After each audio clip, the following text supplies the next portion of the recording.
Congress party free bus గురించి కానీ gas గురించి కానీ చెప్పండి, దానిపైన మీ అభిప్రాయం చెప్పండి.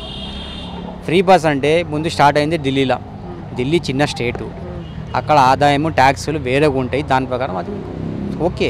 ఇది రాష్ట్రం, ఇది స్టేట్.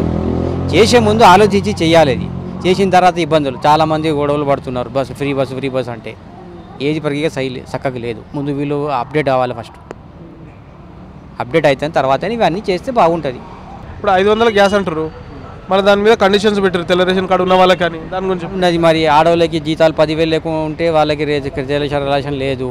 15 మగవాడికి 15,000 ఉంటే లేదు, బైక్ ఉంటే లేదు అన్న తర్వాత ఇవి అన్నీ ఆలోచించడం లేదా వాళ్ళకి? ఫస్ట్ పెట్టాలని వద్దని ఫ్రీ అంటే ఒకటి జనాల మీద నమ్మించి ఓట్లు వేయించుకున్నారు. ఇప్పుడు మళ్ళీ ఎంపీ ఎలక్షన్ వస్తున్నదని ఇప్పుడు అన్ని మళ్ళీ అది మెల్లమెల్లగా స్టార్ట్ అవుతుంది. చేసే ముందు ఆలోచించి చేయాలి.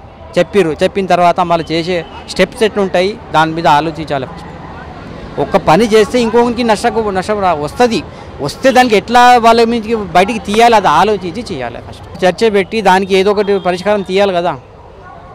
3 నెలలు గవర్నమెంట్ వచ్చి 3 నెలలు అయిపోయింది. ఇప్పుడు 2 నెలలు, దాదాపు 2 నెలలు అయిపోయింది.